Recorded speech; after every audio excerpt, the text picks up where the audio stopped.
दिनै जि गायसनथाय सान बे गायसनथाय इउपिपि जिल्लानि गायसनथाय सान बेखौ जोंहा गफुर जिल्ला इउपिपिएल खुंनाय जादों। गफुर जिल्ला इउपिपिएलनि जानानै जोंनि मिरुनि इउपिपिएलनि जे बिथोन बायदियै जे गासैबो जिल्लानि मावख'आव गाजा गोमजायै दिनैनि बे इउपिपिएलनि जि जोनोम सान बे जोनोम सानखौ जोङो गफुर जिल्लानि सिङाव थानाय लाइमोन गांखंनि गासै दैदेनगिरि,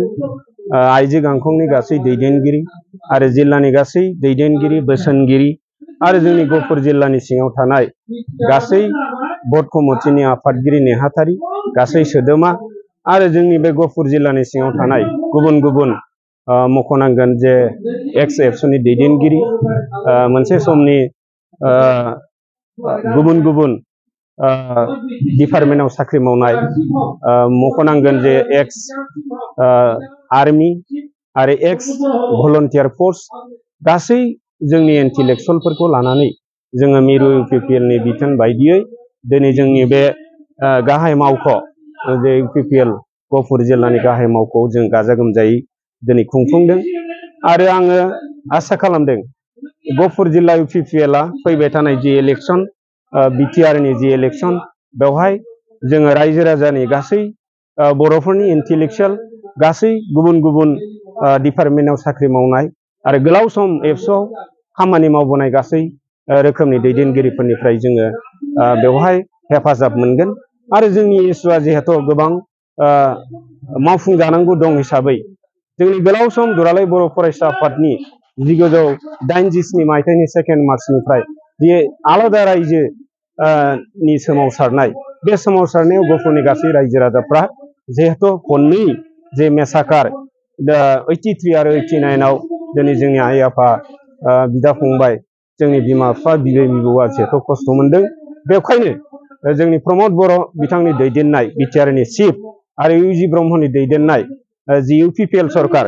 बे आद्रा थानाय जोंनि खनथाम एकर्ड जि खननै एकर्डआव जोङो बिएससि बिटिसिआव जोङो गफुर आरो सनितपुरा हाबनो मोनाखैमोन जे थामथि जि गोजोन गोरोबथा एबसु आरो एनडिएफबिनि मोनब्रै हानजा इउपिपिएलनि जि मोनसे गोजोन गोरोबथा बे गोजोन गोरोबथानि जि दफा मथे जों हाबसननो मोननानै गफुरनि गासै रायजो राजा बिथांमोन आरो गासै जोंनि धोरोमनि दैदेनगिरि बिथांमोनहा जोंनि इउपिपिएलखौ बजबनानै लागोन आरो फैबाय थानाय समाव जोङो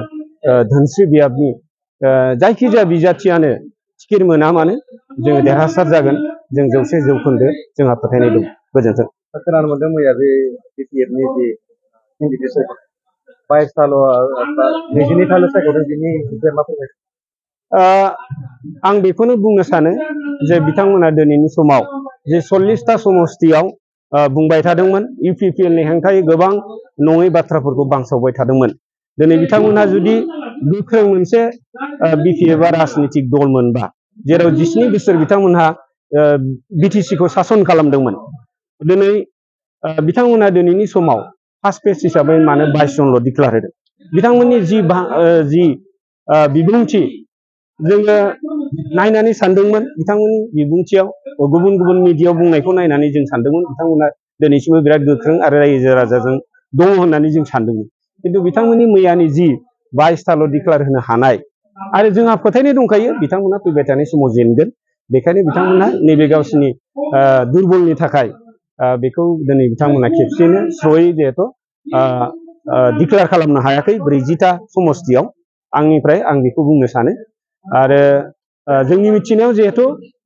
17 बोसोराव जिखिनि दैदेनगिरिफ्रा बिटिसिखौ सालायबोदोंमोन बे दैदेनगिरिफ्रानो जोंजों दङ दिनैनि समाव इउपिपिएलआव दं आरो बिथांमोनामोन मैखोमै जोंनि इउपिपिएलआव खामानि मावबाय थादों आरो बिथांमोननिसिम आङो बिपिएफखौ गारनानै इउपिपिएलआव जे जाथिनि समस्याखौ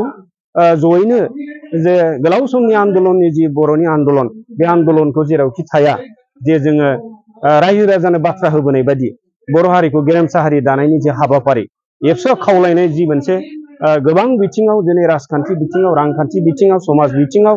बे गासै बिथिङावनो खामानि मावबाय थानायाव बिथांमोना हेफाजाब होनो होननानै फैनायनि थाखाय गासै बिपिएफनि दैदेनगिरिफ्रा इउपिपिएलआव जयेन जानाय दैदेनगिरि बिथांमोननिसिम गफुर जिल्ला UPPL दोलोनि जानानै आं अराय सम बिथांमोननिसिम खर' गंग्लायै आं बिथांमोनखौ बरायनानै लादों।